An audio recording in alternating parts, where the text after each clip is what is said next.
There you go. 3, 2, 1.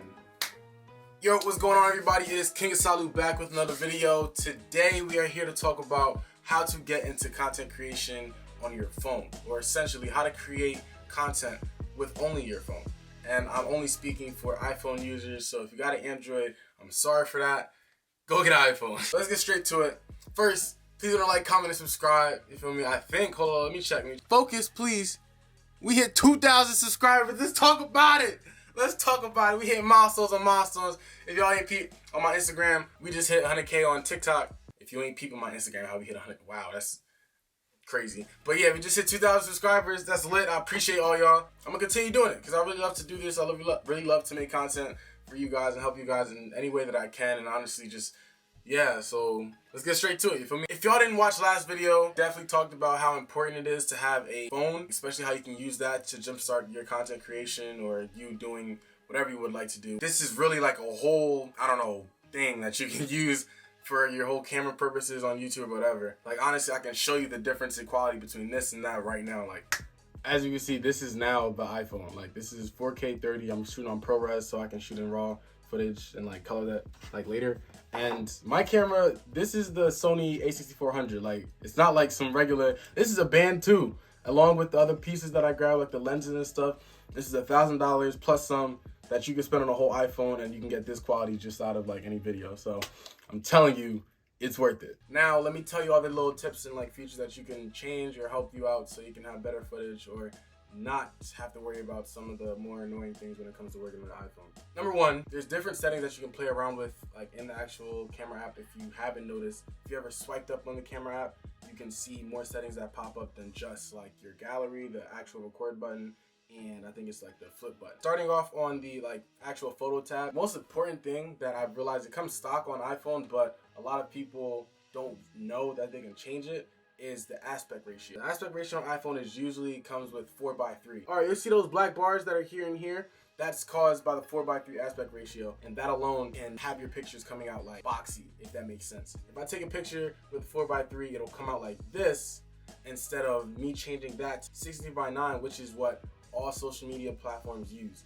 Instagram, TikTok, YouTube Shorts. When that long aspect ratio that you see on stories and you see on Reels, that's what 16:9 is. It's important to do that because it gives you much more padding when it comes to taking pictures, and it gives you padding when it comes to videos as well. You don't want to have tight pictures, you want to have space and everything, you feel me? The next things I want to show you is in the actual settings app, but it's going to be in the camera profile. So you got to go to your settings and click camera, and then we can, yeah, you're doing this as we're talking, okay, good. First thing you'll see in the camera settings tab, whatever you want to call it, is formats.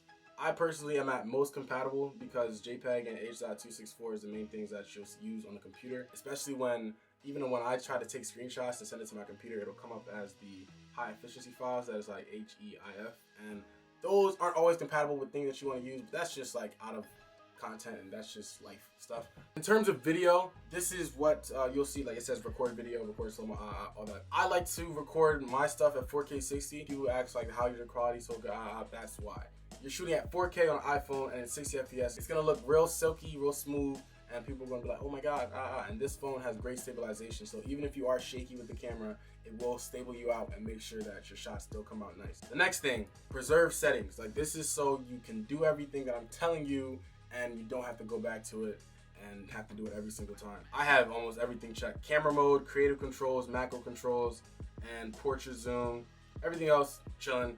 You don't really have to worry about. I wouldn't really have live photos on either, but it's whatever. Other things that are more important, grid. Using your eyes alone isn't always the best shot because it might be crooked, and if you use those grids, it'll let you know that you're lined up and it'll let you know your shot is good. If you scroll down, you're gonna see lens correction and macro control. I say lens correction is very important here because when you're shooting wide angle on an iPhone or anything, honestly, like even this camera right here has lens correction that I have to do afterwards. It makes sure to keep the ends of your screen like right here and like here, instead of keeping that curved because of the wide angle lens. It'll make sure it's straight and have you like, straightened out, all that. Bunch of tech stuff that I'm just letting you know, you feel me? Now back to the actual camera. Like I said, one, you have to have that tripod that I talked about in the last video. Getting a tripod that is sturdy and can do what you need to do and at least get to at least like let's say 72. 72 is a good one. 6 feet alone is more than enough than what you need in like everyday vlog type styles that we do, or that you would like to do. Or you could be like me and just, you know, set your phone up like these if you have one of the flatter phones like the 12 or the 13, you know. When it comes to shooting with a tripod, there's a lot of things that you have to worry about. You have to essentially set up your shot. When I say set up your shot, you have to make sure that there's nothing obstructing the view of whatever you're trying to focus on. 2, you have to make sure your battery's not going to die, because you're going to be sick if you start recording and then when you get back, it's dead, because it definitely doesn't save whatever was recording before it died. That's a fact. 3, you have to make sure that you're on D&D or no one's hitting you. Airplane mode or something, you feel me? Because that's important. You can get calls and that can actually like stop your recording and mess up all that stuff, but it's annoying. Low power mode and all that, like when that message pops up, doesn't usually stop it, but you won't be able to see what's on the phone if anyone's watching it for you. With the tripod itself, and you're trying to go for certain shots, like you want to make it look like real seamless and make sure that nothing looks like it moves besides whatever you're doing, you have to make sure that tripod does not move. So putting your tripod in a place that's sturdy, walking by it won't move it, or not even in the slightest. I'm serious, the slightest movement can be seen in these videos. I've been at the cost of that in multiple times because I want a certain look, and because I moved my camera or my tripod moved just a tiny bit, it just ruined the whole video. So you have to be very careful about that. Like, I'm so serious right there. For those with the newer iPhone, I say definitely take advantage of cinematic mode. It is super tough. Like, it is wild tough, especially compared to like the cameras that I'm using right now. That iPhone can show like a bokeh that looks like you're shooting off of a $3,000 camera, but in reality you're using your handheld phone. Definitely using that cinematic and even the regular video is great. 4K video, 4K 60, 30, 24, all that is valid. Personally, let me explain. 60 FPS, like I said earlier, is more smooth and like a silky kind of look. You can use that almost whenever, because in reality everyone likes a smooth looking shot. 4K 30, honestly, not that big of a difference, but you can tell in terms of like movement. You can't move fast with 4K 30 because you'll see that in the actual video. It'll look like it's almost like lagging because it's trying to pick up so many frames, but in reality you're locked at 30. So that's why shooting at 60 is probably their best bet, so you can keep it smooth and still have a lot of versatility in terms of like what you can record. If you haven't seen any of my vlogs, I use 4K 60 almost all the time, and that's the regular camera thing. The main times I'll use cinematic is if I'm in a still position, because there's not much movement, so it doesn't have to do as much work, or it doesn't look like it's not supposed to be doing that, if that makes sense. Look at your phone and go into 4K 30 and you try to move fast, you'll be able to tell what it looks like. I'll try to show an example as well. Just an extra tip as well for anyone that has an Apple Watch. It has a little app that you control what's happening and see what's happening on your iPhone as you have your camera set up.